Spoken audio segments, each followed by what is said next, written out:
You are live. Good morning. This morning's the fun one. Question and answer all over the board. Anything you want to ask. So go ahead if there's something in the Dharma that you've always wondered about. Start typing while I do the beginning. As usual, all sessions begin with a rising bodhisattva and taking refuge, which I personally like to do in the form of Guru Yoga, which contains both.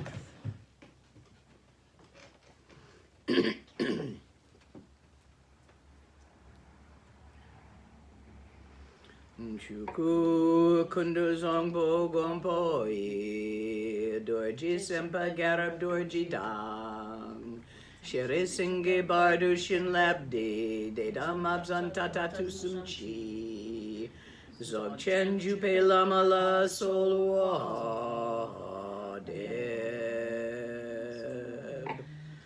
again pema juni la solwa deb Ji chang chi tilo narudang marpa mila gompo tatapa na pupadang palden drupa so kargulama namla solua deb o chen lama namla solua Chen lama namla solwa deb Kaginwari lama namla solwa deb Shakya lama namla solwa deb Nyandu dang yundrun lama namla solwa deb Palkondu jong dam yerme pa Gungarab dorji jin tragpa Jeti dang nisume pa Alamanam chetente chong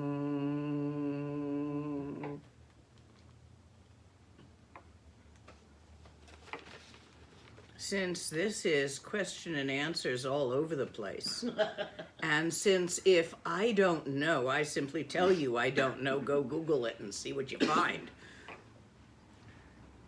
I'm going to start by asking you a question.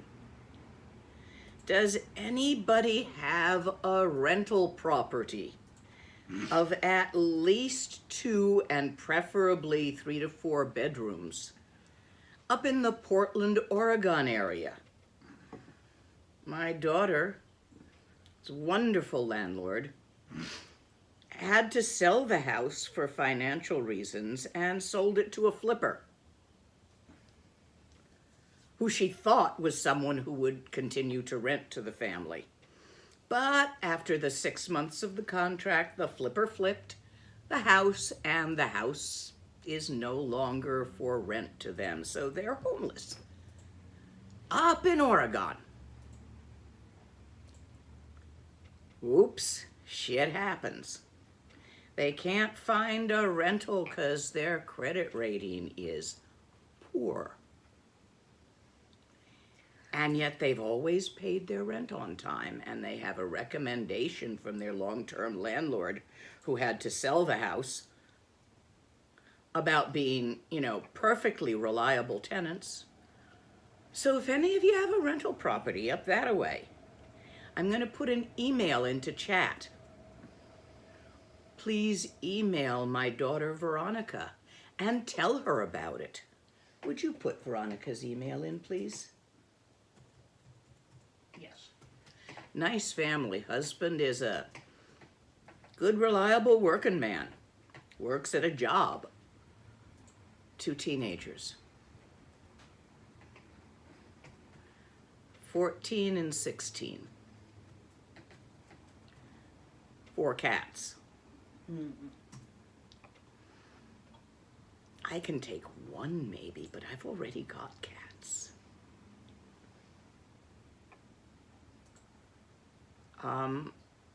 If you don't have a rental property, but you can take cats, but you need an extra cat or two, please email them, because living on the streets with 4 cats is really hard. It's really hard with 2 teenagers, but it's worse with 2 teenagers and 4 cats. And I thank you, and I'm going to leave that between you and them. If any of you have a reference or something to share with them, email directly. And now, what are your questions? Well, we do have questions. Let me have some. Is it a good sign if we are repeating mantras in the plot of a dream, even if we are not lucid? Yes, it is an excellent sign. What it is a sign of is that you are forming, in the process of forming, have formed an excellent relationship with the archetype for whom that mantra is. How to put this? It's not outside of you like a big God in the sky, but it's not wholly internal, because the division between inside you and outside you is not where you think it is. So it wants to know you better. If you think of it in the Kriya Tantra form as if it were outside of you, you would imagine that that archetype wants to make better acquaintance with you and is attempting to introduce themselves in your dream time. Whereas if you are practicing in Yoga Tantra and Mahanatara Tantra, and you are thinking of the archetypes as inside, really they're not either. Then your own Buddha nature is talking to you and saying, yes, keep going this way, it's working. Next question. You say, look with your yi when trying to discover Tawa. I can't find my yi. Can you explain how to find it and how to use it, please?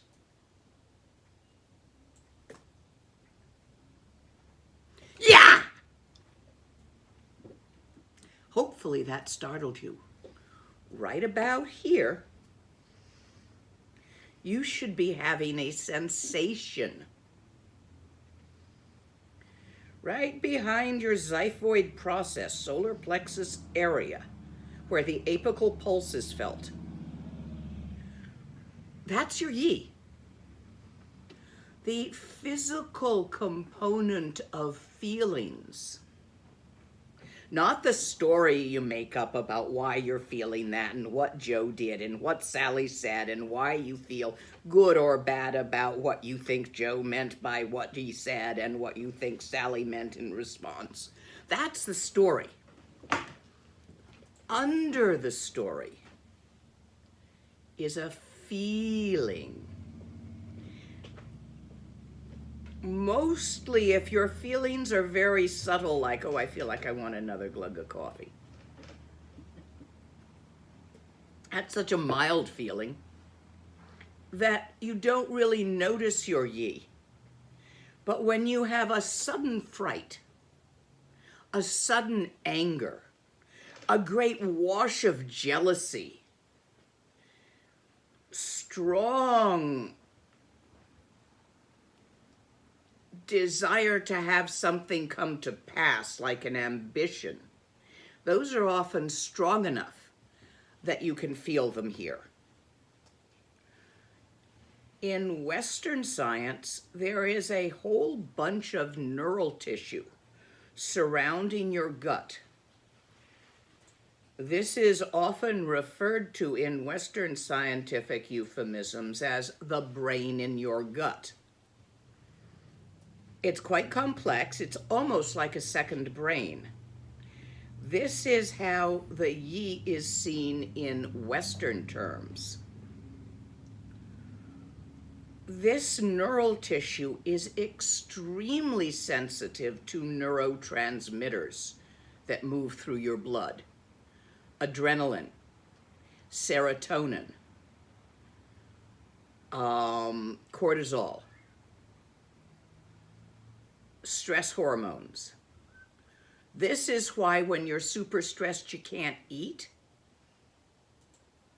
because there's like a lump here.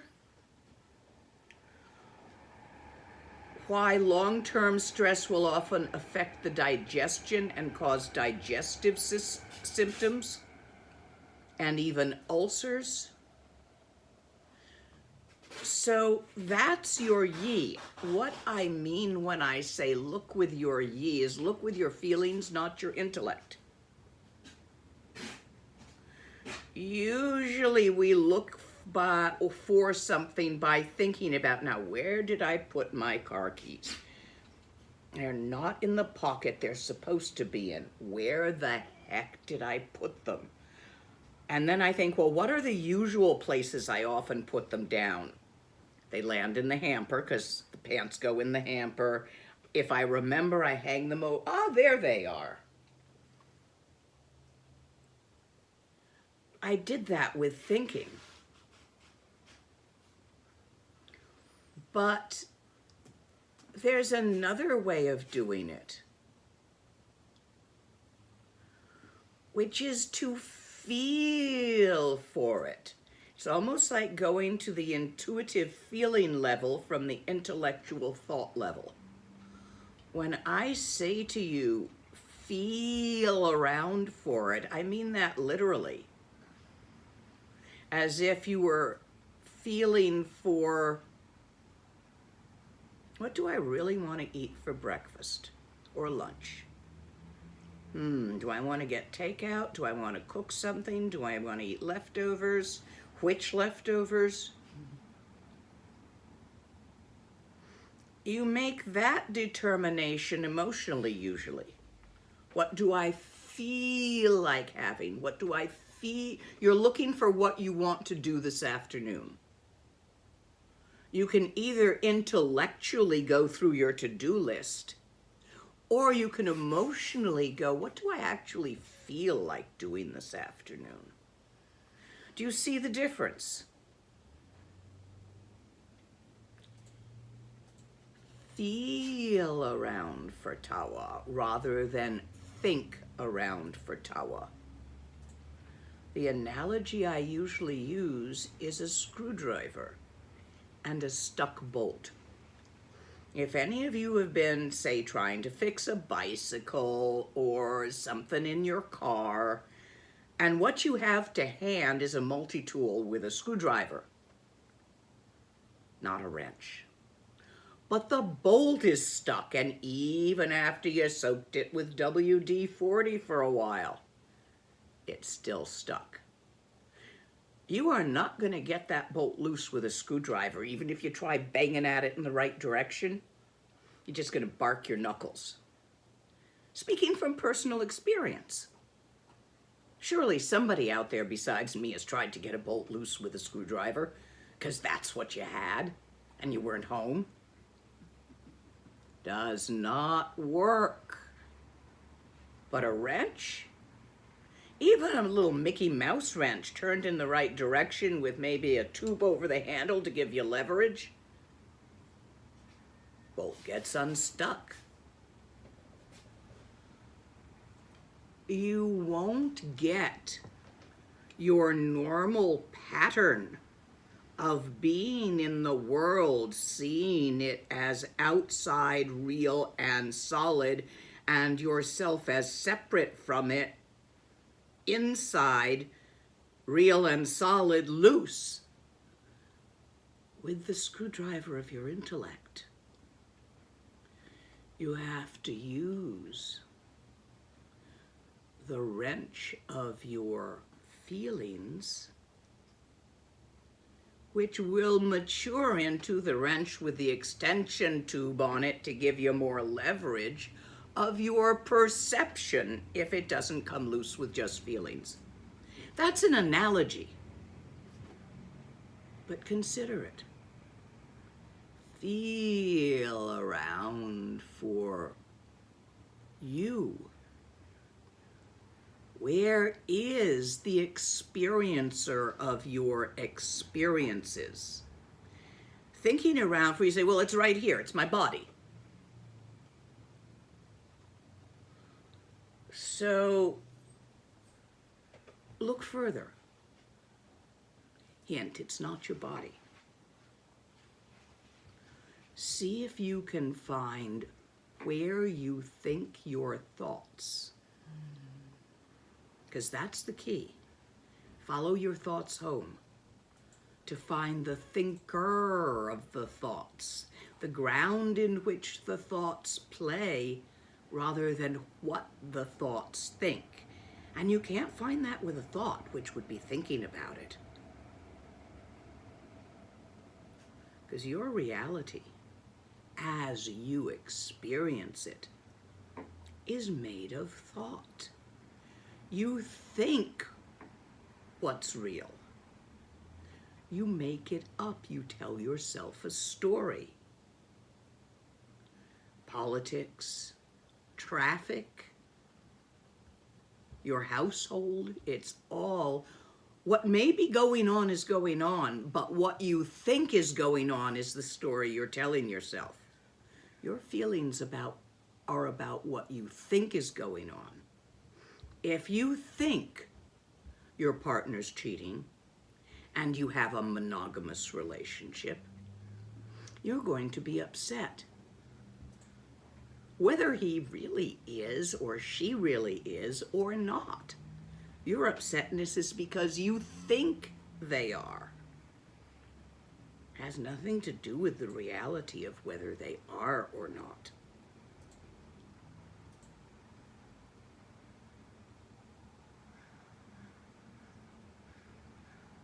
Where's that thought happening? Feel around for it, because you won't find it by thinking around for it. Oh, there's ways you can think around for it, but that's just to exhaust your thinking to the vanishing point. You'll do better to feel for it. Where is it happening? Think of a teapot. See the picture in your mind's eye. See the image of the teapot in your mind's eye, in your imagination. Where's the picture?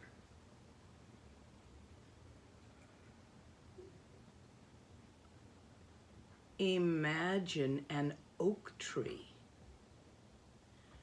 Fully grown, mature oak tree. Tall and broad, with the leaves now turning in season, reds and browns. Come close to it. Feel a low-hanging leaf in your imagination. Look up towards the top of the tree in your imagination. Now that picture won't fit between your ears. Where's the picture?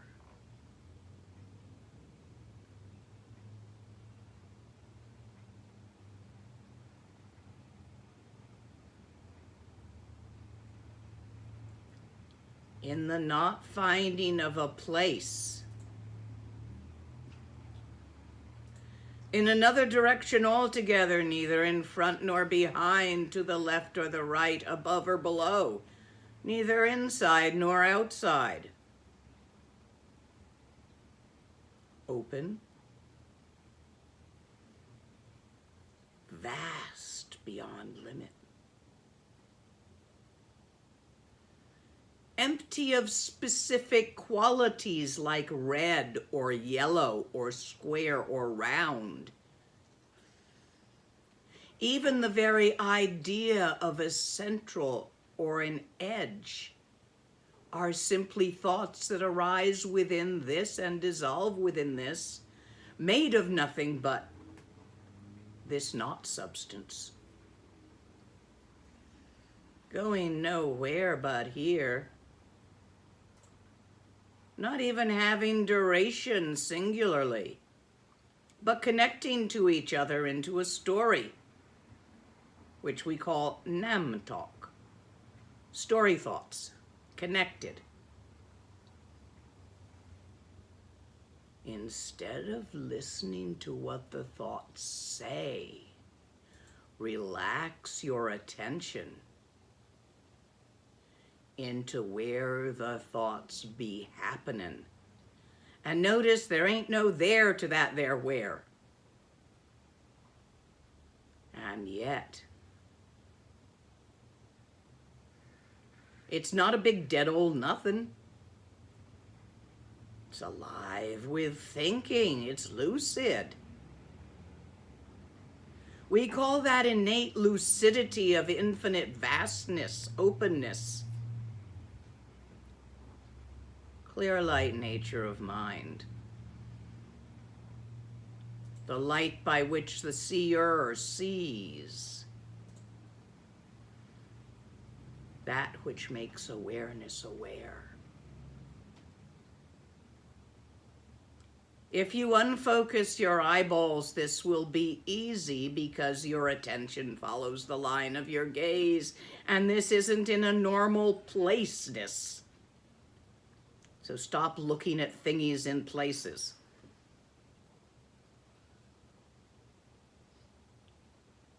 Mind there is, but there is no thingness to it.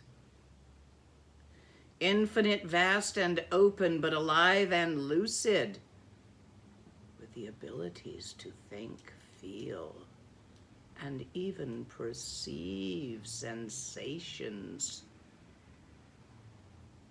which when combined with thoughts and feelings are called phenomena, experience. Look where it's all happening, instead of at the specifics of each and every one. With training, it is possible to see both at the same time. For the specifics, the thoughts themselves are actually transparent. You can see right through them. Transparent like the air in front of me. But that takes a while to get used to. Start by relaxing and opening your attention from the specifics into the ground of mind, which is infinitely everywhere without having a there.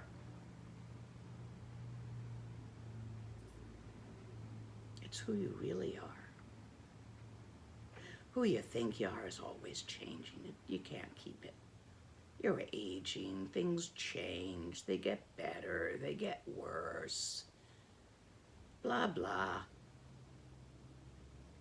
Who you really are, you always have been. And even the words singular and multiple are specifics that arise in this and dissolve in this, and have never been anywhere other than this, but are not this. That is, cannot be applied to the entirety of this. Relax with the totality of yourself, which is, in fact, all and everything. Next question. Okay. And more coffee. Well, yes. The question first. Let me find it. I'm in New Jersey and also having a hard time finding a place to live. Similar issues. Is there a practice or archetype you would recommend leaning on during this time? Yes, absolutely. Tara, green Tara.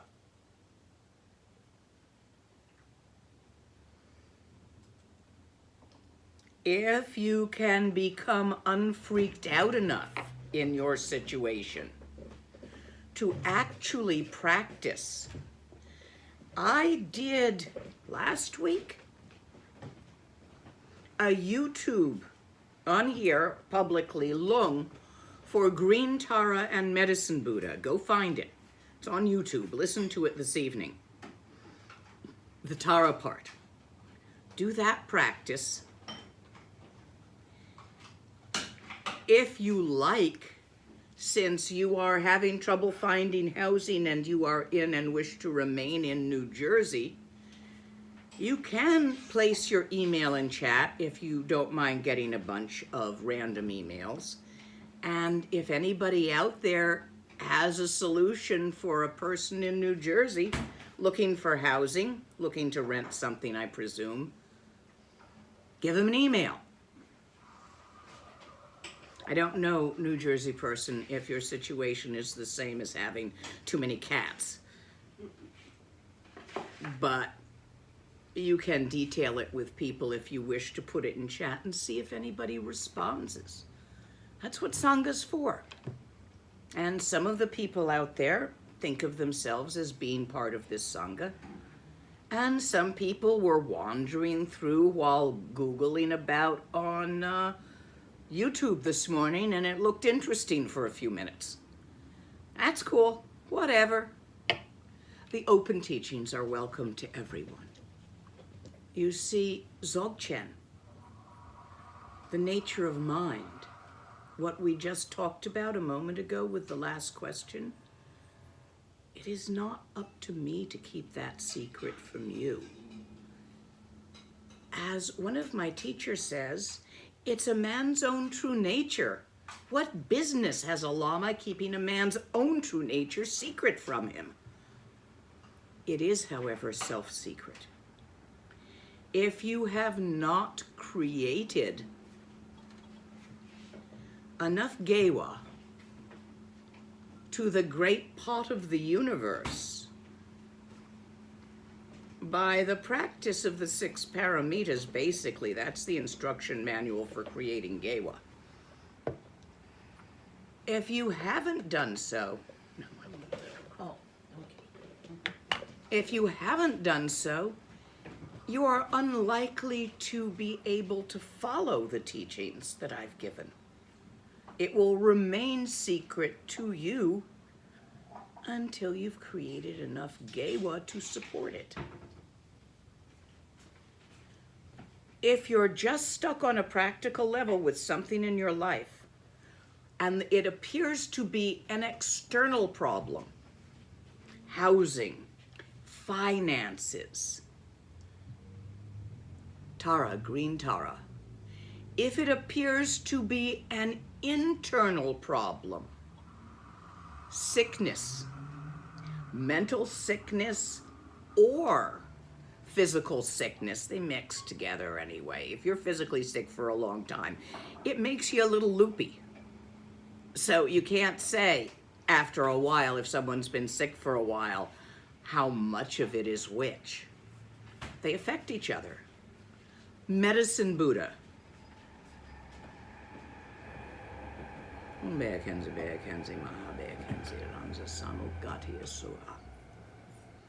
But if it appears to be external, Tara, basic green Tara, you can find beautiful videos of actual Tibetan singers with glorious voices singing the green Tara mantra out on YouTube. Go look. Om Tare, Tutare Ture Soha. It's your lung giving it again. You just have to hear it from me once and now you can say it. If you want to learn how to say it better, go find somebody with a good voice singing it in the different tunes that they sing it in. Because I am not a singer. I'm a frog. But there are beautiful singers for any mantra you want to hear in the different tunes. Sometimes I sing them and try for you, but it's like me with these arthritic hands trying to teach you mudras. When there's this nun on YouTube with these amazingly long, graceful fingers who does these gorgeous mudras. I can't even compare. Go learn them from her. You always want to learn something from the person who does that best. I'm into Dzogchen. Next question. We have a couple of questions dealing with, I guess you could call it mental or emotional discomforts, Yes. i.e., depression, schizophrenia, that sort of thing. One person saying, well, how do I deal with schizophrenia in my practice? And at the other end of that scale is someone who's saying, let me find it. Sometimes during Nundro recitation, I feel I'm entering oblivion and feel anxious, but it's manageable what to do. So there's this spectrum of discomforts. So first, let me assure the person doing Nundro that you will not enter oblivion. Doesn't happen. Ain't gonna happen. See if that reassures you any from the teacher. Or at least from a teacher if I'm not the one you're doing Nundro with. That's just a feeling. You feel good, you feel bad, you feel scared, you feel courageous, you feel excited. All this stuff happens. Meh, it happens. Now, addressing schizophrenia is another matter. You need to be working with a teacher and with a prescribing psychiatrist. And they need to at least be able to communicate through you. Practices may need to be slightly modified to work with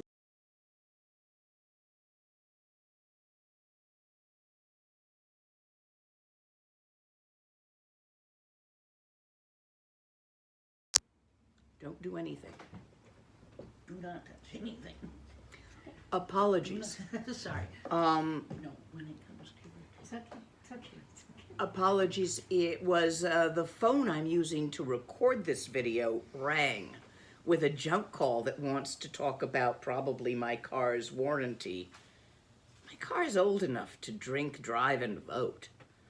So, but they keep trying.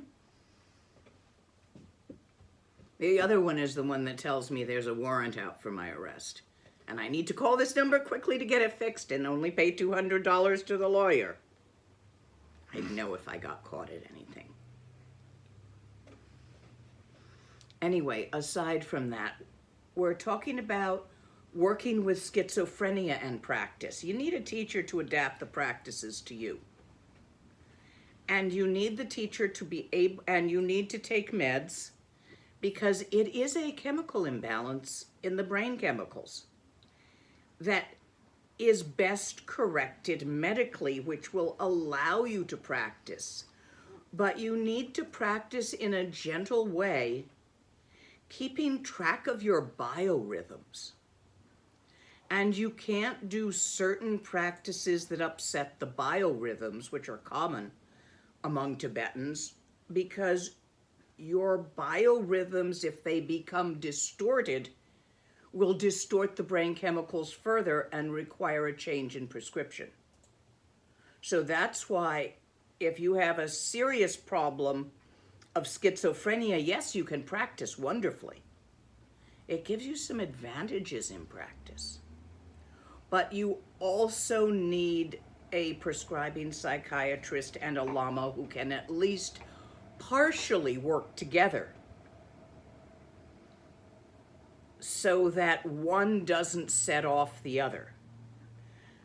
For example, lithium is sometimes prescribed for schizophrenia, but it interferes with certain practices. There are other medications which don't. So that's what I mean, work together. The Lama might say, can you talk to the psychiatrist and see if we can get you off lithium and onto something else because of the side effects of the lithium? Or drop your dose so that the side effects aren't so strong. And the psychiatrist will say, well, yes, but only if they're getting enough sleep, which means certain kinds of retreats which are designed to disrupt those rhythms for certain effects can't be practiced at that time. So work with some professionals on that. That's a serious one. And it's not your fault. You're not crazy. There's a chemical imbalance going on in the neurons. It's not you. You're bigger than that. But it is certainly going to affect your mentation unless you keep it under control. Next question. As a practitioner, how is it best to choose an intimate partner / consort / chondro? I want a partner but find this type of relationship all-consuming and often distracting.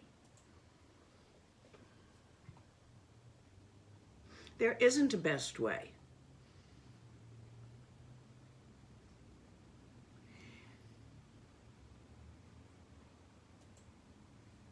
Everybody's different.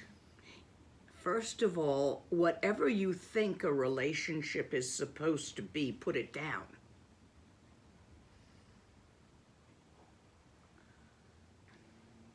Because trying to fit a magical relationship, which Chondro Power is, into a pattern of cultural norms is problematic. Let's say the cultural norm is that all women have 3 husbands, or most of them.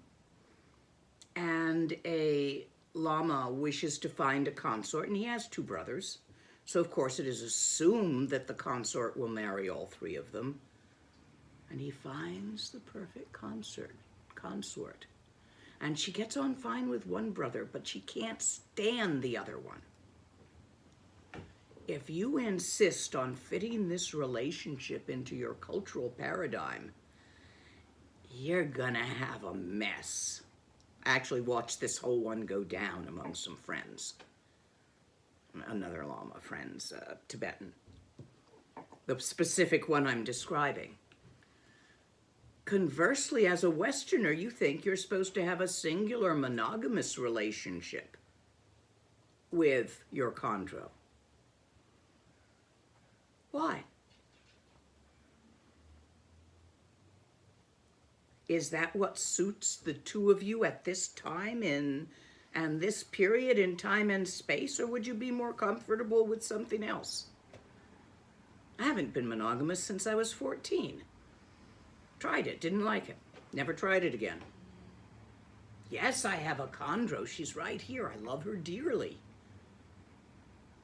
But we are not monogamous. Been together 35 years. Maybe it's 40 by now. Is it 40 yet? I don't think so, but definitely over 35. Somewhere. Never been monogamous. Neither one of us likes it. Works for us.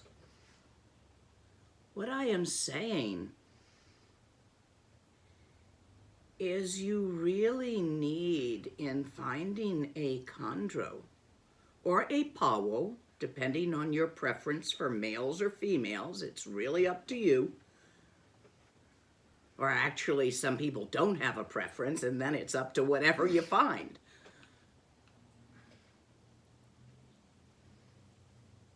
Loosely. Hold it loosely. It can be incredibly intense, yes, at times. And at other times, you may find it necessary to wander off. Look at the intensity of Mandareva and Guru Rinpoche's relationship. But when he moved into the palace, she hated palaces. She didn't want to go back to the palace. She was a cave yogi. She wandered off into the bush. Yeah, there were other guys in the bush. I'm sure he had a few in the palace. But when they met, when they got together periodically, after that, the passion was still there. That's how they did it. He did it quite differently with Yeshi Sojel, another princess, who had a different paradigm and personality. You see, Mandareva had the personality of a cave yogi. Funky, scratch her ass if it itched. She didn't want to be a queen. Nothing to do with that. Get it off me, get it off me. Yeshe Sojal was an excellent politician, understood charisma and status, was also a princess, also a serious practitioner, also in love with Guru Rinpoche. But she was quite monogamous with him. Mostly. There weren't other emotional relationships.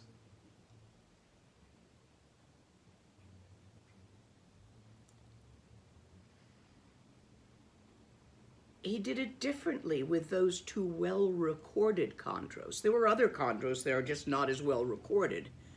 Do you see he had very different relationships with two very different women? A wild one and a powerful one?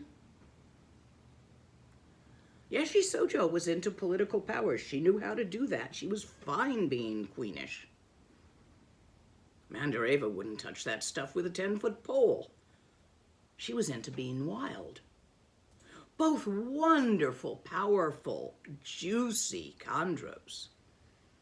Delightful. One can just as much be attracted to a woman's wildness or a woman's power. But they're different people. The relationships were different. So the only advice I would give you is there's no specific advice in how you find a chondro. Sometimes you just advertise for one. Put a word out, looking for a chondro among the Tibetans.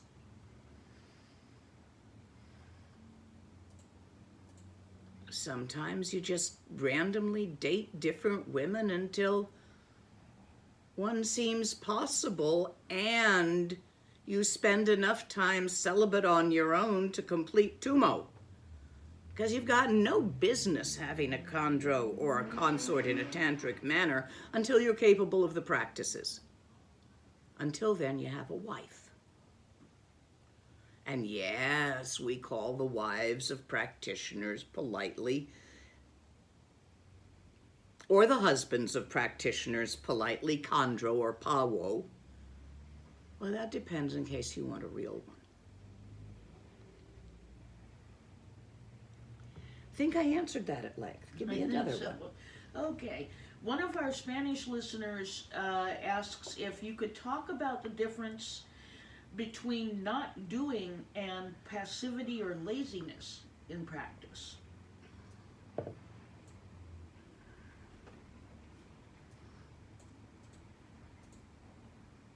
Unfortunately, I really can't say much about that, except to invite you, when opportunity permits, to a 21-day outer body Rushen retreat,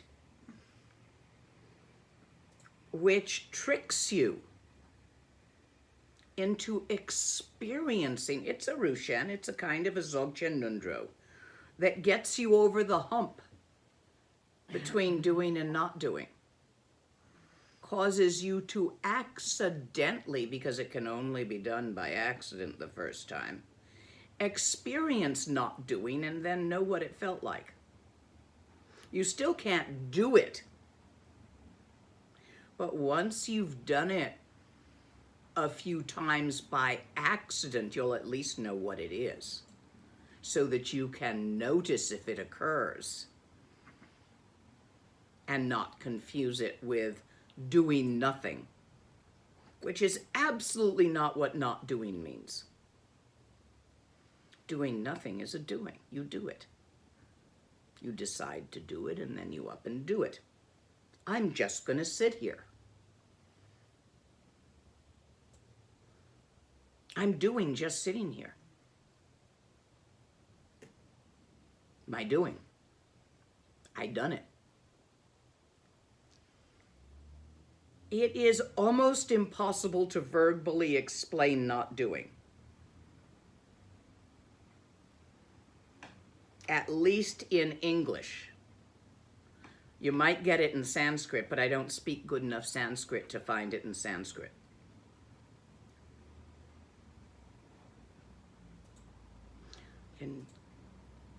In Sanskrit terms, you release volition. They have a word for that. You can say that in English. And merge yourself with Reki.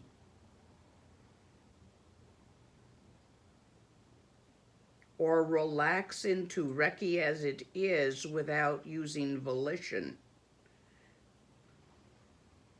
But I'm having to use Sanskrit terms. I don't think I can get this for you in English. Reki is what they call the iron fence around the universe. It's a word that refers to that. It's a grammatical term that refers to the pattern and grammar that makes it intelligible, that makes language intelligible. It refers to the pattern of the time-space continuum. That's the best I can say. So you relax into merging yourself without a self or without subject and object in the time-space continuum as the time-space continuum. That's the best I can get for you in words, and that didn't tell you a damn thing, did it? Yeah, you got to make the retreat. Next question. Did you get to a point with your teacher where he viewed your realization as enough, or all he could say is keep going? What happened then? I got to the point with my teacher when he viewed my realizations as the funniest thing he'd ever heard. He used to mutter, "Lena, who'd have ever thought the kid Lena, the crazy one? Good Lord, who'd have ever thought it?" And laugh and laugh and laugh when people referred to me as Lama. And he always told me to keep going. He still tells me to keep going. What, you think I'm done? I'll let you in on a secret. The universe is dynamic. Within time, there is no done. Time is eternal. Outside of time is another matter, where the youthful vase body lies unbroken. But within time, within the moments of day to day, there is no done. It's dynamic, ongoing balance.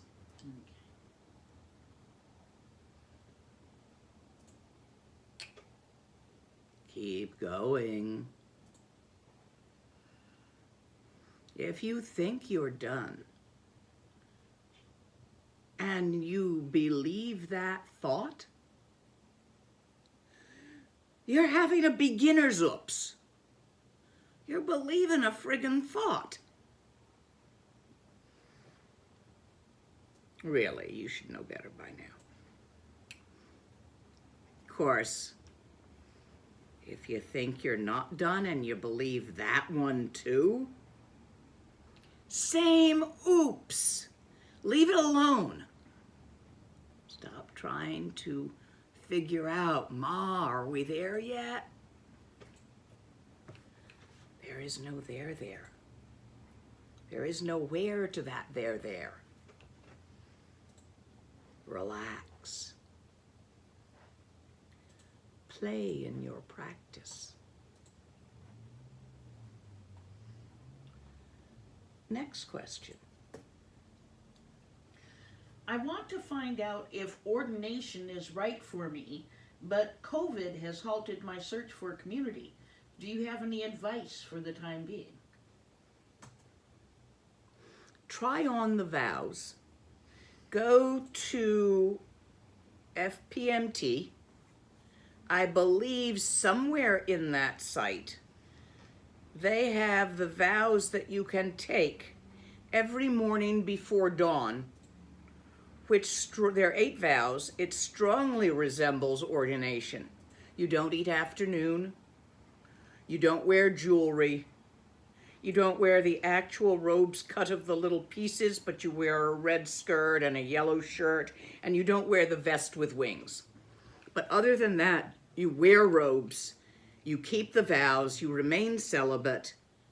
Try it for a year and see how it fits. Just doing that on your own. Because even finding a community, and for ordination, FPMT is a fairly good community.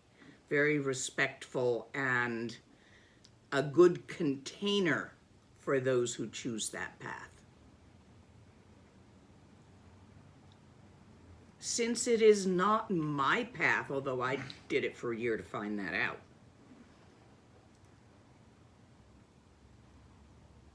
I really can't address it as well as someone whose path it is. Among my Sangha and among those who teach online with my website, who hold certain classes, it's more practice rather than teaching. Annie Lama Palmo, is ordained and is the person I would say you would want to talk to about ordination because it suits her very well. She does the 21 Taras practice with people. And incidentally, you who are having housing problems, go join that practice once or twice a week if you can get online. It works. Very powerful practice, especially if you do that whole prayer twice a day. And it's all recorded and written down so you can replay it at the times that suit you to do it with the sound, so because it's a lot to memorize. So you can sing along, you can see the images. Very powerful practice. So it's the one I would recommend as well as Green Tara. That was a digression. What was I actually talking about? You were talking about ordination. Yes. You can contact Annie Palmo on my website if you want someone who knows a lot more about it to talk about it.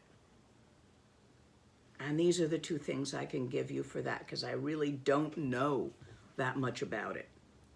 It didn't suit me personally. I tend to rebel against strictures and they irritate me and catch my attention. I did very little practice during that year. I was much too irritated by the vows.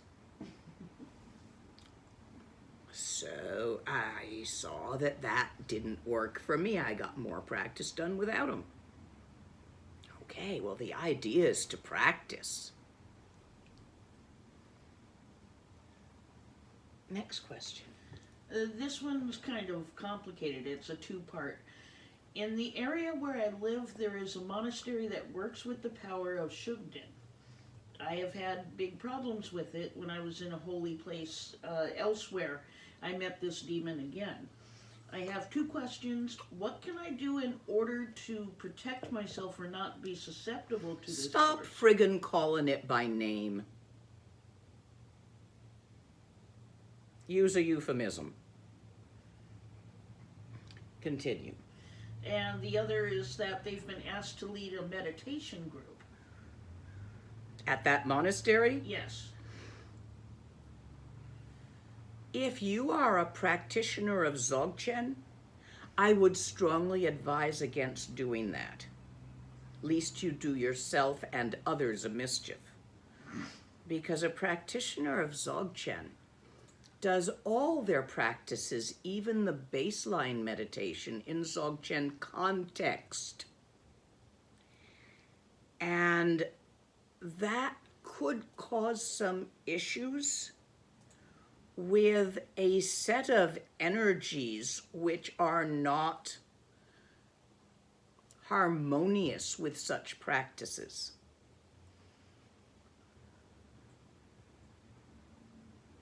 Set of energy, that's what an entity is, a set of energies. You are a fucking set of energies. Come on. You're not an entity. At best, you're an ecology. Look at the amount of bugs that you need inside you to support your life. Your biome, You're not an entity. Don't even begin to think that you might be intellectually. There are no entities. There are clumps of energy which think they're entities. So anyway, there's clumps of energies that do not harmonize well with Dzogchen practice. If you practice Dzogchen, it is best to avoid activating or relating to those entities by leaving them alone. Don't go there. Don't call their name. Use a euphemism. You can say that thing the Dalai Lama disapproves of. You can say that thing that's involved in Tibetan politics. I don't know what you're talking about. Not on my YouTube channel. I don't need the headaches.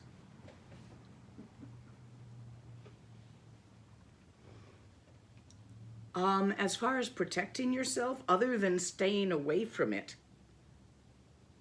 surprisingly, 21 taras.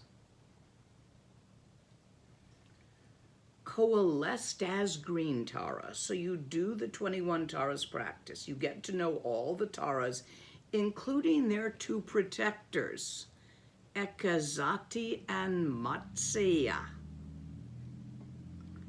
Ekazati is queen of the Mamos. She's bigger than that thing. So you develop yourself a nice relationship with Ekazati, who is a Dzogchen protector. Or with Rahula, who I don't know as well.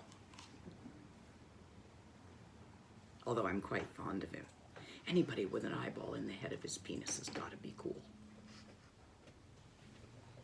They can see what they're doing.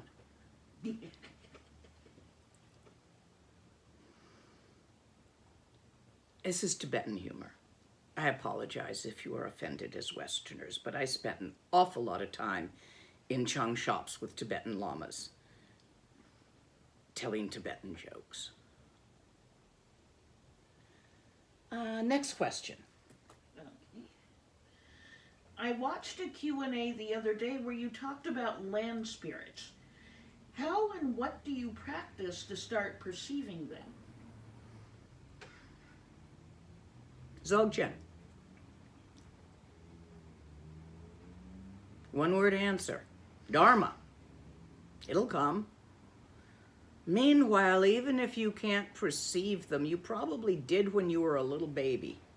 Little kids see them real easy. If you've got a 4-year-old around, ask them where the land spirits live in the backyard. They'll show you where they are. They know. But you grew up and you didn't look with those eyes anymore. You learned the agreed upon reality of grown-ups and subscribed to it. You want to get that back? Hang out with little kids. And make offerings to them. Get some little kid to show you where they are in your area.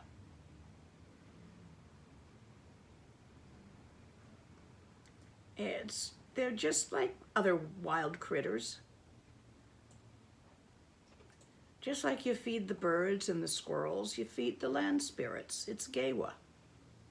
Besides, it's better to be friends with them. Some of them are bigger than you. Next question. Would you give us any recommendations for practices and for life when there are changes of time and season? That's a question from one of our Spanish listeners.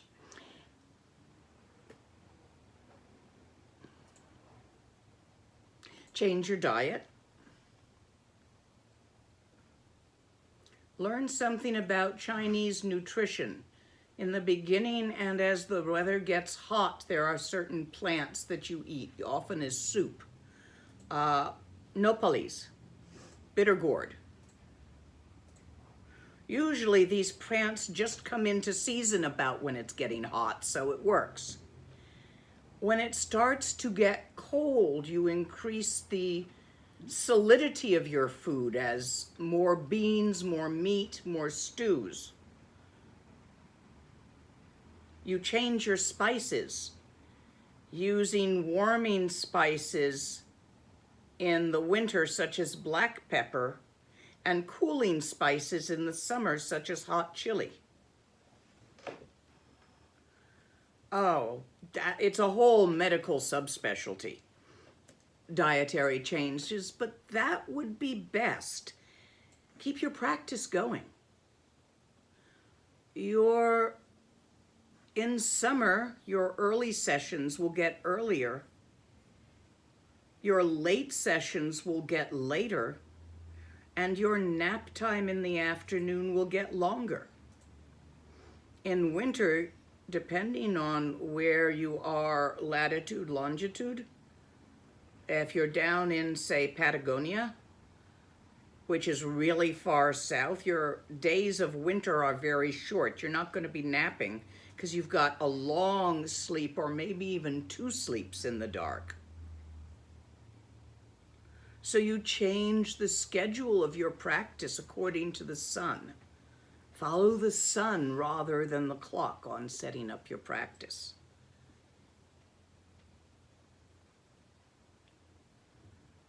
That's basically health stuff. Practice of Dzogchen does not change as external factors flux because they always will. You simply maintain your dynamic balance within the flux of time. And you keep practicing.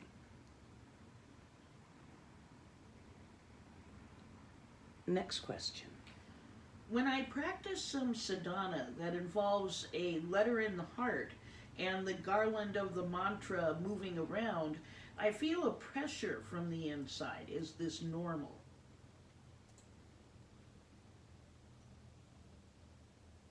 Normal as in, do a lot of people experience it? Yes. Optimal as in best thing for you? No. So normal, not optimal.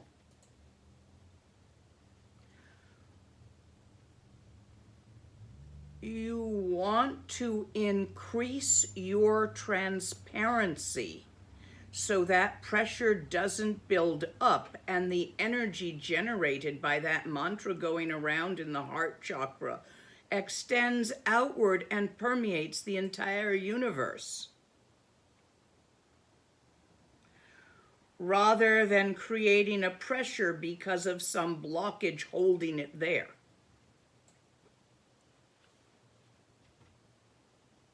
However, most people will experience a pressure until they learn how to do that. So yes, it's normal. Increase the transparency of your physical form.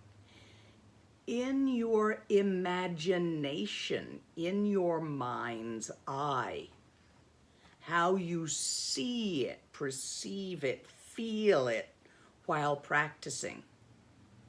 That will allow it to be more permeable to the energy so that it can extend outward and fill all time and space forever, which is what it's supposed to do in most sadhanas.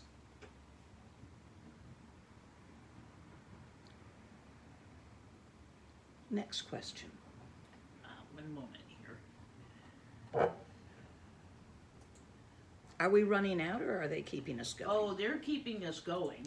I'm taking a moment to go through the questions. Sounds good. I don't mind stopping to drink a bit of coffee. Y'all drink your coffee or your wine or your tea or your water, whatever you're having.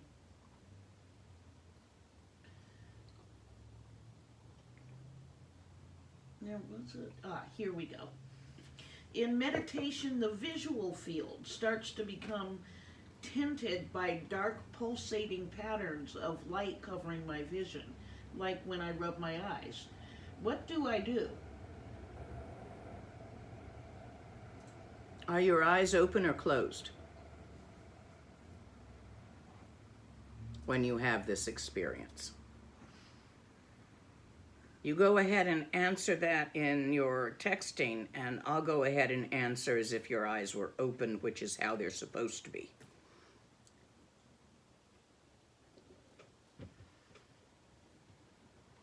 Those are meditative experiences, also known as jnans, visual jnans. They can vary and be quite intriguing. Without shoving them away or ignoring them, pay them no never mind. They are simply the way your retina, the rods and cones in your retina, as you relax into meditation with the eyes slightly open, the irises will dilate, so more light will come in. The rods and cones of the retina will react to that and to the fact that your gaze is not point focused, often by sending odd and unusual signals through the two channels that run up from the eyes around here, and I think they cross or they enter a chakra back here where interpretation occurs, at which point it runs down here to the heart where the rest of interpretation occurs. The naming occurs in this chakra, and then the actual perceiving in this one. So in that process, there are going to be some random signals, especially as you are changing how you hold your mind-body, including your eyeballs. Don't pay the random signals a no never mind unless you get something that persists when you're done meditating, in which case the only two to worry about would be something that looks like a curtain or a very bright shaft or crack of light crossing your vision. If that stays there for a few hours when you're done meditating, that's not a jnana. Go check with your ophthalmologist. That is a symptom of an eyeball problem and should be treated. Important to look and get to know the difference between normal visual jnanas and possible symptoms of illness. Next. Is it okay to do a sadhana or prayer from a tablet, or does it need to be a printed text? Nah, some people like printed text for the tactile, but it doesn't really matter. Lots of lamas work from a tablet. You see them all the time. If they're modern or if they're traveling, you can't carry all your texts with you. I have done so. Before I had most of them on tablet, I had a whole suitcase full of texts traveling around. It made it all very heavy. You can't do it as carry-on because you'll never be able to press it into the overhead bin. So, yeah, go ahead and have them on tablet. It's fine to do your sadhana on tablet. Next question. When performing your Vajrasattva noon drill, what are the blessings we exchange with one another?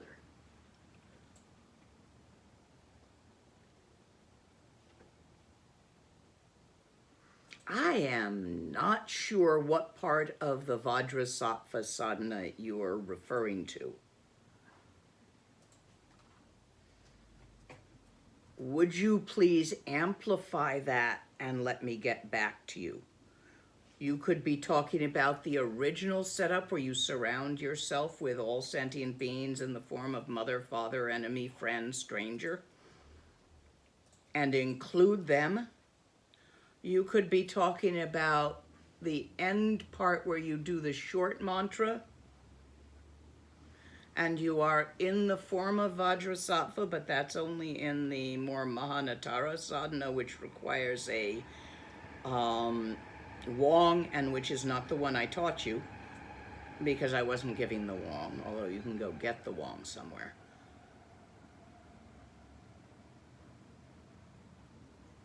I'm not sure where you're talking about there, and there are different explanations in each place.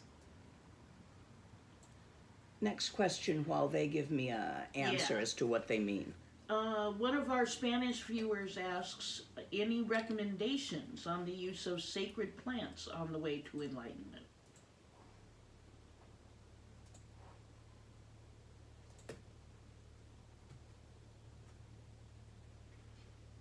Use them under the supervision of an experienced Baruji in the systems in which they are at home.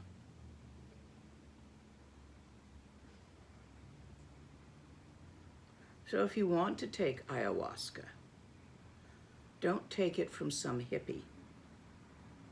Go get yourself up the Amazon to where they still know the original use and take it there. With the proper training. Since you speak Spanish, well, that's not going to help you up the Amazon, is it? Perhaps there is somewhere in a Spanish-speaking country that has that. Some of the things, the power plants which are useful, are also extremely dangerous, very delicate with dosage, and need the proper ceremonial container. Peyote gives excellent instructions on how to live a life of Gewa, harmonious Gewa. But you have to go to a proper mitote to get that. Otherwise, you're just going to get high. What's important is having the proper instructions on how to use these substances.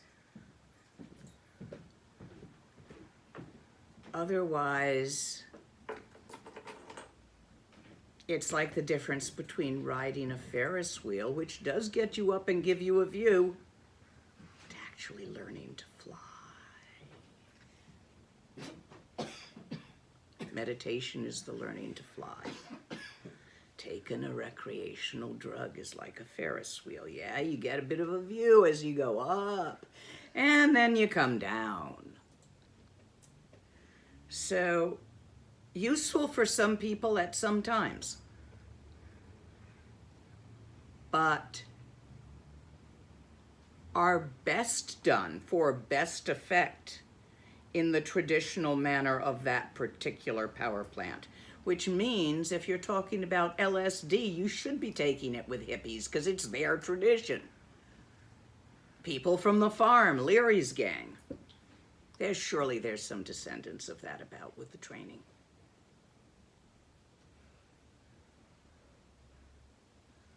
Leary turned into a tree once and we hung a swing off him. He knew how to use acid. Next question. Is there a practice to increase one's life force? Many. White Tara comes to mind. Tsela Nomsam. Norbu Rinpoche and his group teaches something. What was it? Very strong for that. It might have been a Mandareva practice to extend the life force. There are many. Not my specialty. Going to have to send you out to investigate that from other teachers and centers. Was never a great interest of mine.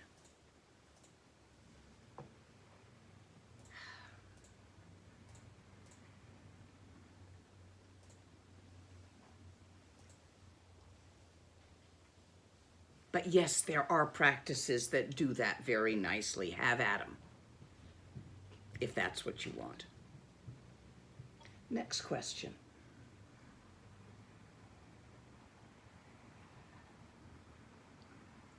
kind of meditation should I do if I have attachment leading to depression or anxiety?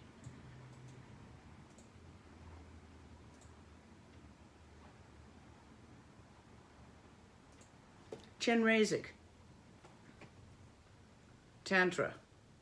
Start there. Don't start with the four turning minds. That'll just make it worse. You need a basis of refuge before you go to ordinary Nundro. So Chenrezig sadhana should pretty much help with your current symptoms of samsara. Allow you to find a proper refuge, which will allow you to do more and other things. For you, that would be where to start. Not for everybody, but for you. Have at it. It's all over the place. Start by singing manis in a soothing lullaby form to yourself, to your dog or cat, to your baby. And go on from there. I've got a sadhana on the website. Other people have sadhanas on the website. It's all over YouTube. And it's really hard to do it wrong. So have a start. Next question. There was a follow-up to the Vajrasattva question. Yes. They say here it's at the end of the practice, after Vajrasattva descends into us and all beings, and we are all Vajrasattva. Mm-hmm. Then read me the original question again. I need to find What it. they were actually asking about that stage, now that I've located it in the sadhana. Okay.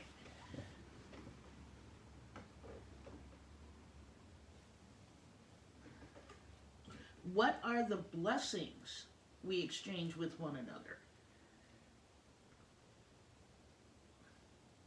Shinlat. What is Shinlap? In English. Ooh, doggies. Energy. The energy of Yeshi. Primordial purity. The energy of the moment before the vase of eternal youth was broken, which pervades between all moments, is not a long, long ago and far, far away.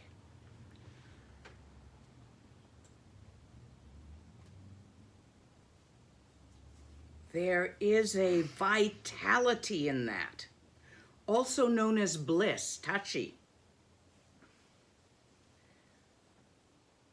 Also known as the culmination or the real or the inherent bodhisattva.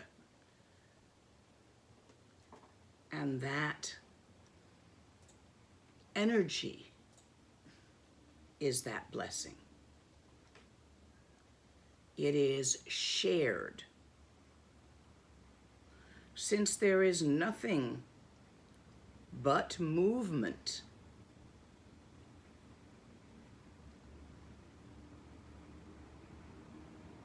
the flow is both inward and outward at the same time.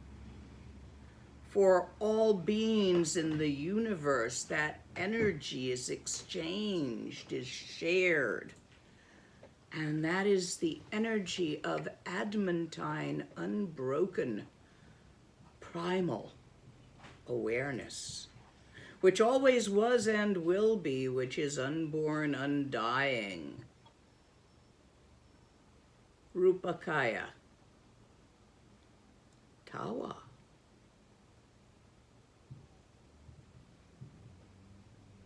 Svabhavakaya.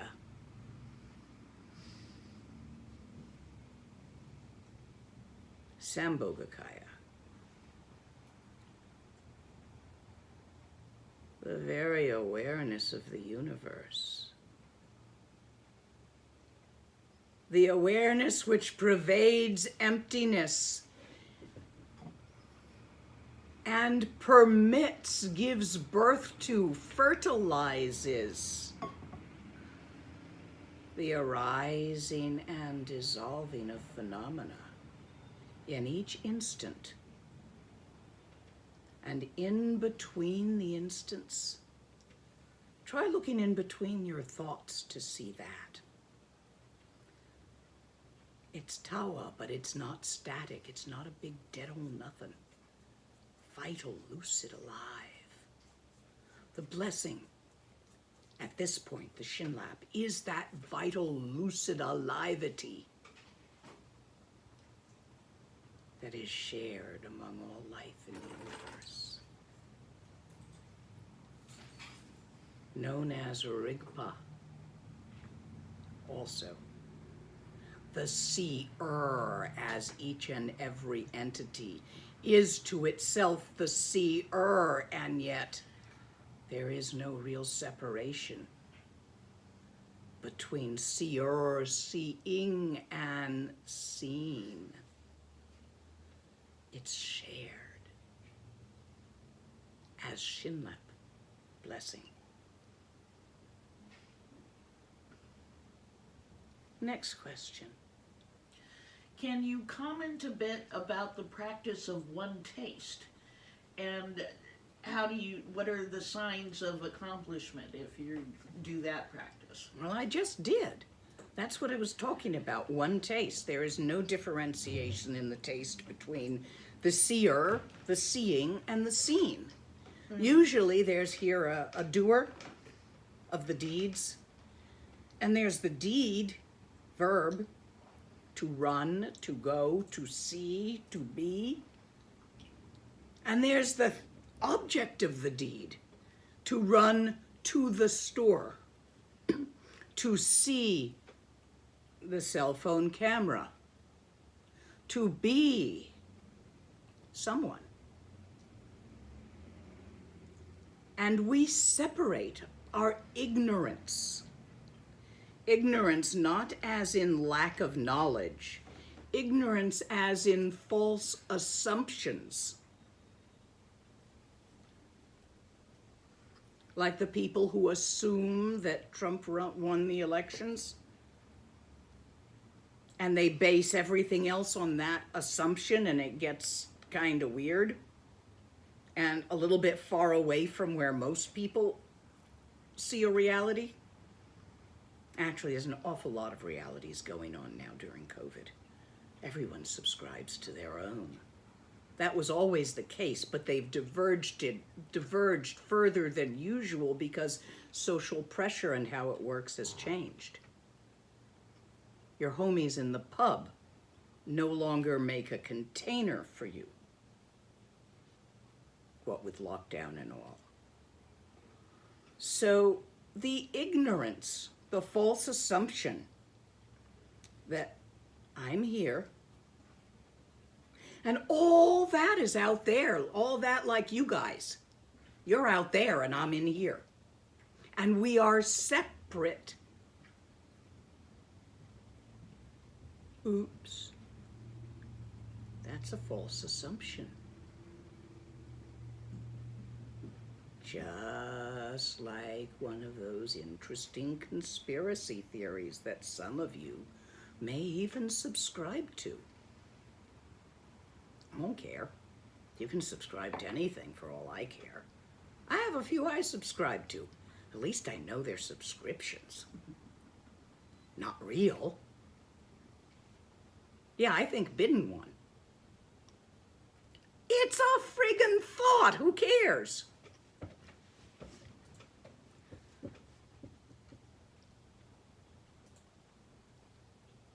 Without that set of assumptions, self and other,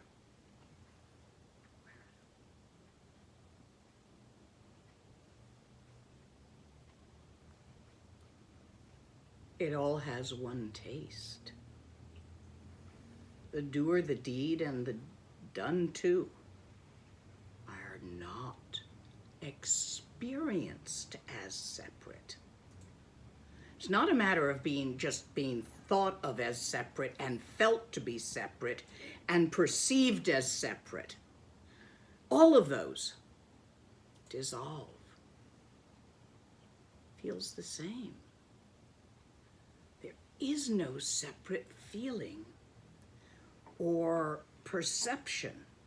That's one taste, where it's like the taste of water in water. That much one. Where the doer, the deed, and the done to are not perceived as separate. They all taste the same. It's rather unmistakable. At first it comes and goes. Reality gets floppy. Funny. You will experience, as you enter that state, in the beginning, you may experience nyams. Signposts. Don't grab anything.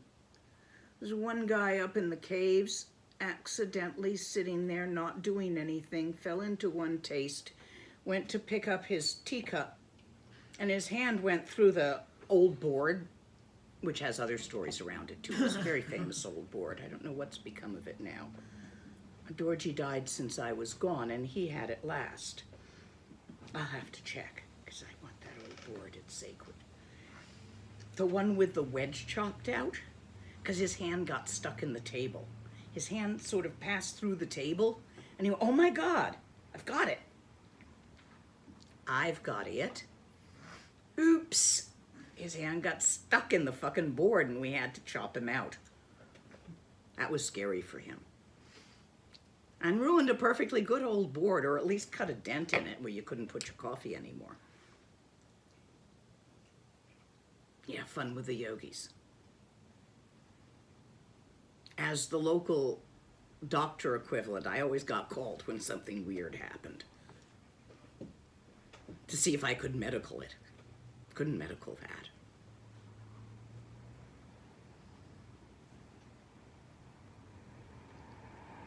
So you'll know because you start getting some really odd nyams. Experiencing with your sense organs things that are there as not there, or that are not there as there, similar to dream time actually. Where this reality and the reality of dream time are kind of the same. That's one taste. It will start out off-center, just like any meditation, any practice, any level in Mahamudra and Maha'ati. When you first hit it, you're going to hit it for a moment. And then your reflex pattern of being is going to go, hey! And you're out. And you're back in your norm. And you just keep doing it and doing it again until it gets so common it becomes the new norm. Do the same thing with one taste if you find it occurring occasionally. You can't miss it. If you're not sure it's what's happening, it's not happening. Keep practicing. Do not use your intellect to practice. Intellect, you first need to understand, okay, otherwise you're going to worry about it. But once you understand, put that process down, leave that process be, let go of that process, and feel it. And once you can do that, put that down. Put down your feelings as well as your thoughts. And just perceive. And then put that down too. Beyond perception. Isness. Where all ises and isn'ts aren't. Go find it. You can do it. You just gotta practice. Like learning to drive a car, ride a bicycle, or read a book. Practice. That's the key. Again and again, until you're good at it. Next question. How is the community in Sopima doing? Full of COVID. A couple of friends have it, friends' parents have it. Breakthroughs, because they're vaccinated. With the Indian vaccine. Delta's breaking through. People are mostly surviving. I've got the old folks on vitamin D. It's winter. And they hide from the sun in summer. Making sure everybody has food. There are problems. But we're keeping up with medical. We're making sure there's things there that people need. Everybody has masks. We gave a whole big bunch of masks and sanitizers up at the caves because the caves just opened to pilgrims. Supposedly India is going to open next month, in the middle of the month, to tourists. So I'm hoping to go back for Losar, although I'll go back before. Because the build-up to Losar is kind of like the build-up to Christmas, where you make all the cookies and stuff. It's kind of fun.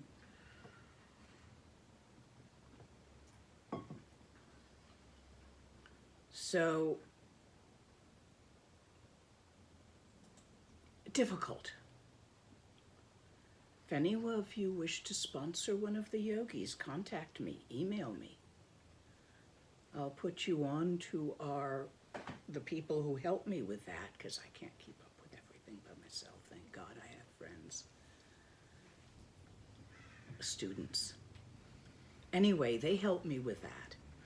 And I'll put you in touch. We'll find you somebody that matches you. Do you want an old woman, an old man, a young child?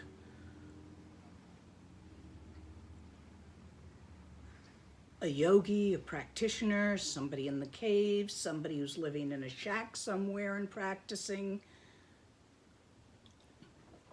There's a limited number of caves. Some people just get these funky shacks down by the river. And they live out there and they practice. We've got nuns, monks, lay folks, yogis, Naljormas, Naljorpas. As you like. So let me know if you would like to take one on.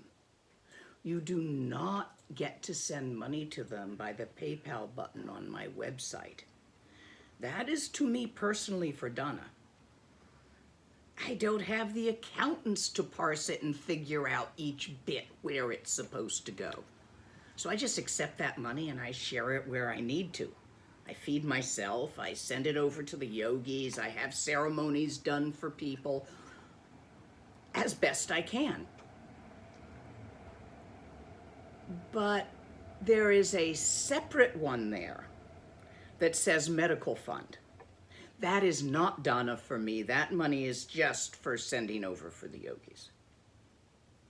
To make sure that the old folks who have chronic stuff have their blood pressure medicine, have their eye drops if they have dry eyes, have, what they need to maintain viable health. Because when you get into your 60s, 70s, and 80s, you need a little help, a pill or two, often. Not always, but most people. I take vitamins, I don't get enough sun. I take my vitamin D. My diet's pretty good, so I don't take multis. But when you get older, you don't metabolize things as easily. Your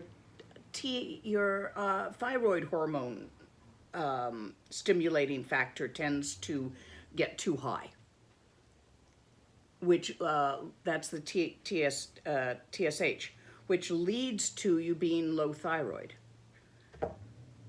It's normal for it to get up into the 8s at my age, but optimal is between 1 and 2. So a lot of people my age take a supplement to keep it down. All of this goes on with the older folks. It helps. Sometimes the supplements are herbal. People who've had hepatitis, we give them milk thistle. Sometimes the supplements are Western medicine or Ayurvedic. Just depends on what's needed. That's medical fund, that's separate. But do not put stuff into my PayPal that is not intended for me. I don't have an accountant. I need an accountant, but I don't happen to have one yet. And so it goes. Please do support your translators who have their own PayPal buttons. Because if you're not getting this in English, if you're getting this in another language and appreciate it, make your translators fat and happy so that they stick around and keep translating, of course. Duh. I'll keep doing this anyway. It's what I do. But most of them are younger and need to live and have families. Enough of that. Let's have another question. One of our Spanish viewers asks, what is the rainbow body and what are the benefits of developing it? First of all, you can't develop it. It's already there. If it wasn't already present and you got it, you developed it, you wouldn't be able to keep it, now would it? Since all things born will die, all things acquired will be lost, entropy wins in the end. If it starts, it's gonna stop. So first of all, you already have rainbow body. It's just on a different reality channel than the one you usually tune into.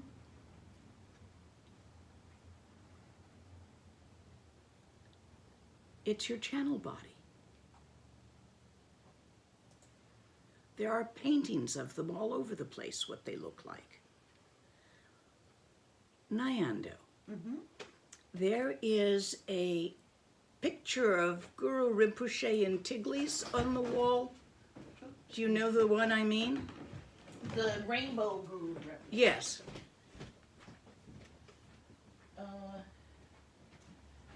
This one?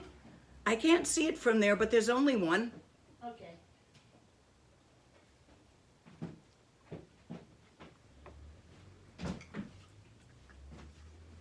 Oh, thank you, sweetie.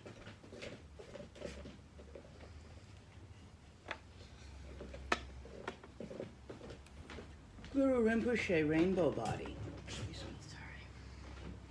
It's neither singular nor multiple, it's a fractal.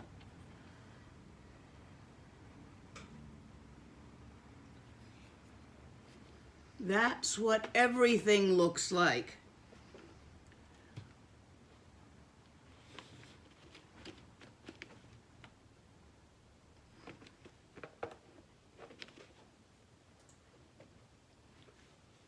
On the rainbow body channel. That's a euphemism, that's an analogy. It's a shift of attention from the meat level, where we normally live and subscribe as born entities, to the energy level. And then it looks like that. That's a very good, somebody did that for me someone in California, Marin, I think. Beautifully done.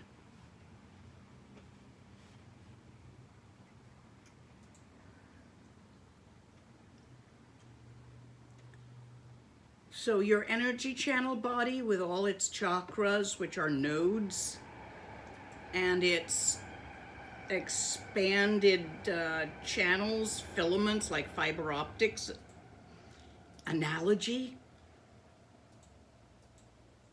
the main channels, the heat, the cold, the liquid, the fire element, the 5 elements forming this. When you shift,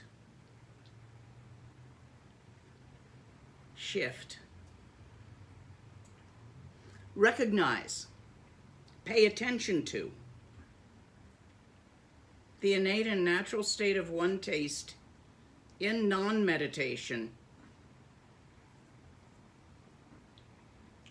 phenomena and lack of phenomena, and the different levels that phenomena may appear on,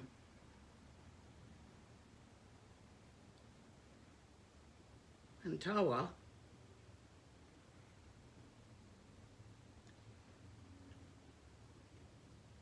don't separate.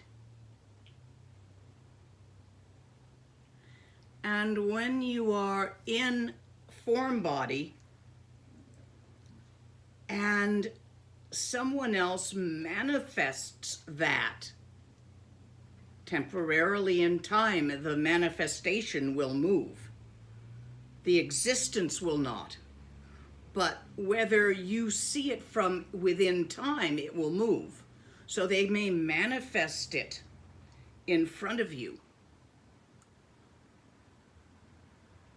And you will see that. And it looks like lots of little rainbows.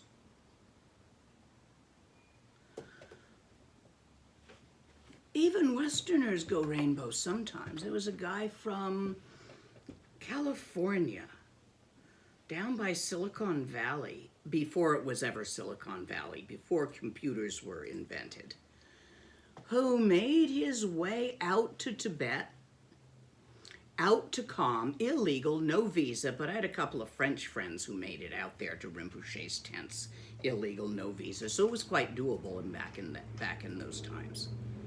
But he made it out pre-Chinese. And he had a teacher, and he spoke Tibetan. He was working on his graduate thesis, went out there originally, but he vanished. He never turned up again, didn't come back. Nobody knew what happened to him.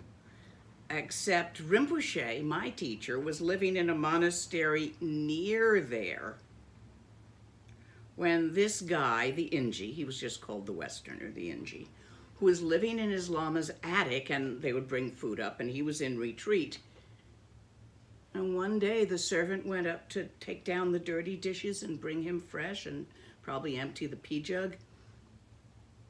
And the room was full of rainbows, and there was no guy. There's no way out of that room except down the stairs.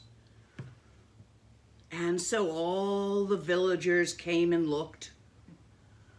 I think it was Tuxi Rinpoche who came, because he was important, so he was invited to see the rainbow body. No, not Tuxi Rinpoche. I'm sorry. That was, oh God, he's half Danish and half Tibetan now in his tulku. What's his name? Kunu Lama, one of Wangdor Rinpoche's teachers, who was there studying in the nearby monastery called Dzogchen Gompa when this happened, and everybody came running to see the rainbow body. And there it was, his clothes as if one was sitting in them, but with nobody in there. So just collapsed, and you shook them, and little rainbows everywhere, and the whole room looked kind of like this. And then, because time is such as time, that went elsewhere after some time. The Inji, the Californian Inji, working on his thesis for his doctorate, whose name I have somewhere in my old notes, but I don't remember where. because Kunu Lama told Wangdur Rinpoche all about this story, because it was up near where Wangdur Rinpoche was from, and he'd sort of heard tales, but he met somebody then who saw it, who was Kunu Lama. That Ingis, even Ingis, sometimes actualize, not acquire, rainbow body. You can do it. How? Practice. Next question. We're only going to take a few more. We're going to run to the end soon. Coming up to the. Is there any order of manifestation of the 5 wisdoms in the process of practicing Treksha? Nope. Not a particular. I mean, it depends on the person and whatever particular karma is going down at a given moment. Are you easily annoyed? But the karma that's going down is fear of homelessness rather than annoyance? Well, that one might be coming up at the moment. No order. Next. Will we ever again connect with our beloved pets that have passed? Or are their characters gone forever?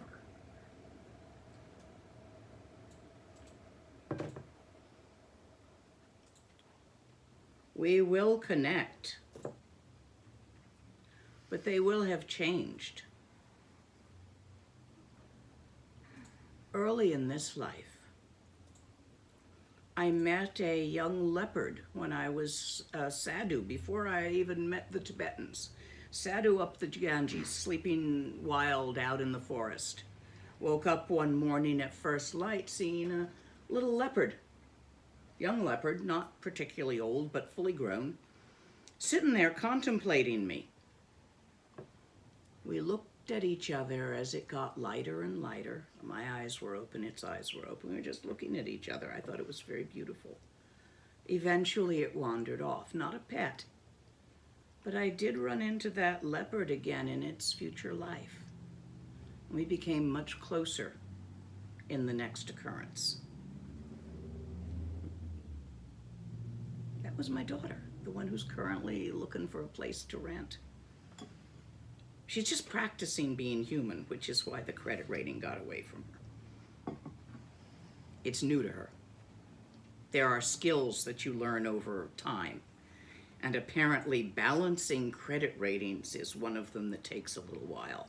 Paperwork takes a little while to learn. We got her to stop eating by sticking her head in it. And not to drop mice out the window to see if they bounce, and to notice that other things are alive. So I think we did pretty good for raising a leopard. Takes a while to be human. She's not doing too badly for that, but life is full of gecks.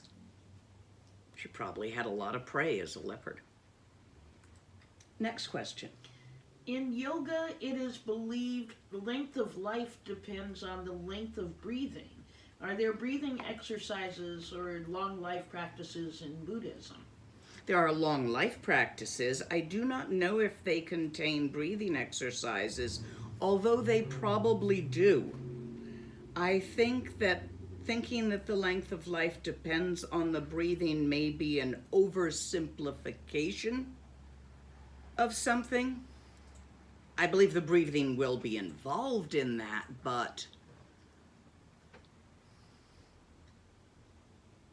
there's more involved than just that.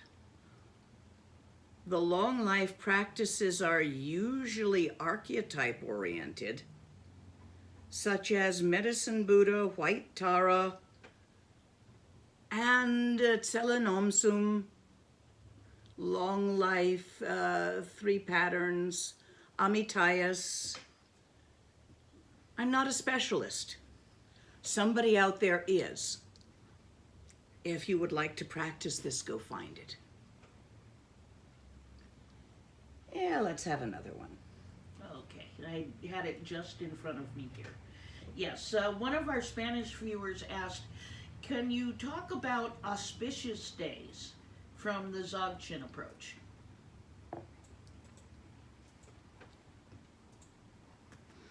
There are patterns of flow. Eddies in the space-time continuum. To put it in a trite manner, giving plenty allowance for your puns. Reki. Pattern that makes it appear to make sense, which is the space-time continuum and the way it hooks together. Well, in that constant flow and change of energies, it is possible for a skilled astrologer and also for a skilled practitioner of, what's that Chinese thing? The I Ching? I Ching. Yeah. I learned how to do this with I Ching from the flow of wind and the pattern of breezes and the way the grass bent. In any moment, you could see where the pattern was and where it was moving towards. You could find the pattern in just ambient sensation, perception. That's with the I Ching. The Tibetans, that's the Chinese way. I did study that for quite some time and got it working, which was quite interesting. Plum blossom method of I Ching. Doesn't use sticks. In the Tibetan way, it has more to do with astronomy and astrology and cycles of the moon, which are used to find the signs of the patterns.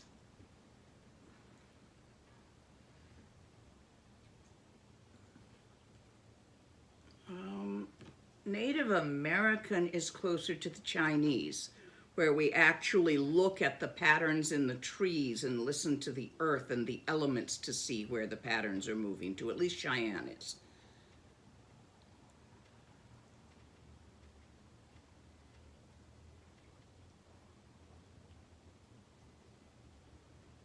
The Druid system works more with seasons and dates and a pre-telescope, so limited astrology of where and when the sun comes and goes, mostly sun and moon patterns, but seasonal.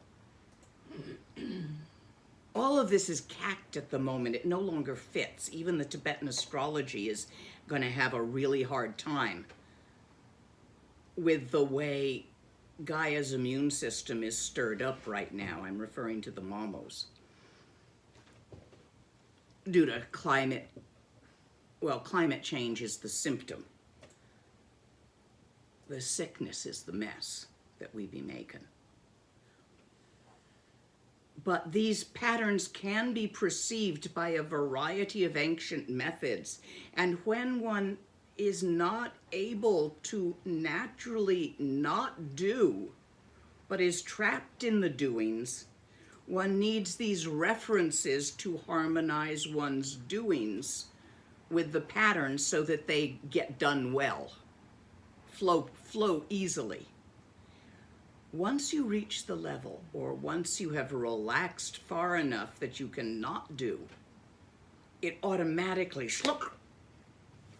does the pattern, not does with the pattern, within the pattern.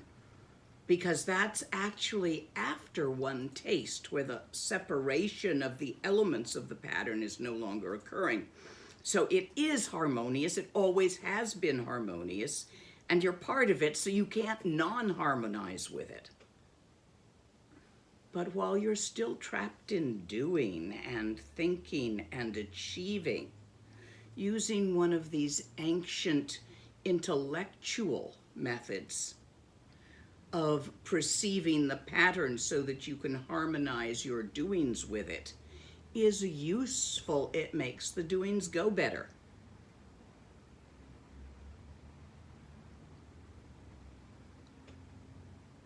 It's like trying to set up an organization when the moon's in Kaka. Mercury retrograde, perhaps, however you want to put it. I'm not an astrologer. Oh, I've read on it. I've got, a quarter of a bookcase on it that I've read, but I don't consider myself an astrologer. I was much better at I Ching than I ever was at astrology. But again, plum blossom method, because it's close to reading the pattern directly, like the Cheyenne.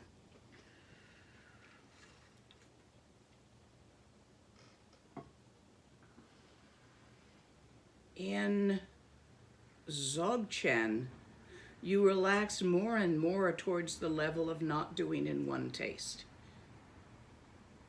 Not you go forward to that.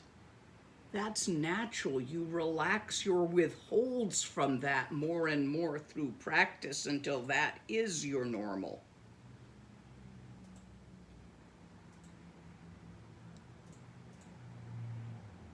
If you can't do that or have not managed to not do that,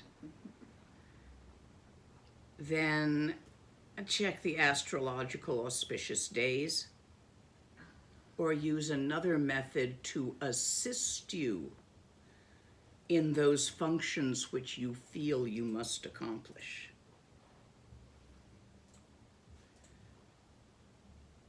And I think we might be done unless there is something else vital. My voice is getting hoarse. Yeah, one question from a Spanish listener.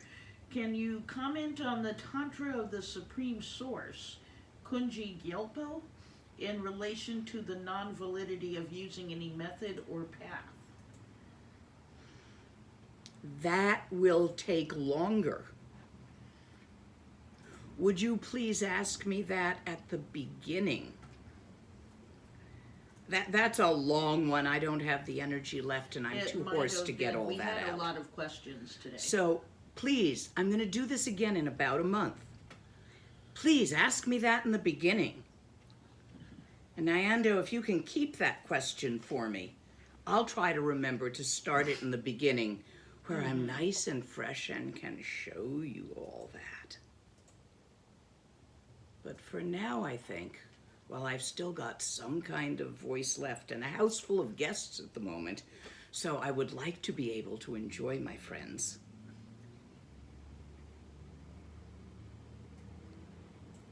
I'm going to sign off and say, keep an eye on my schedule. Things happen. I will not be emailing y'all to tell you what they are, because I can never remember. It's all up there. I look on my schedule to see what I'm supposed to be doing. So you might as well too. And if any of it looks fun to you, join in. If it's a retreat, you have to sign up on the website because those are on Zoom and you need a special invite for that retreat. We send them out. If it's on YouTube, just tune in. I'll see you there. Remember, the Gewa matters. Gewa di nyurduda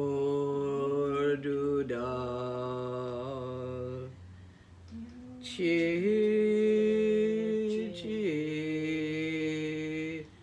sala gopashu.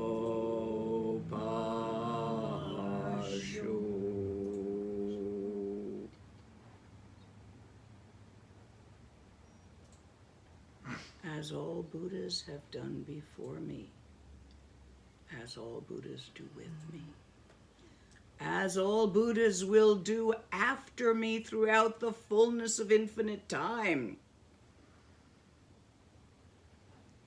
I offer these Gewa, which may have been created today by us all together, to all sentient beings in the universe in their arising as all Buddhas of the four times. So be it. Thank you for joining me. Please Please remember to support your translators. And I'll see you all next time. You can sign me off. Okay,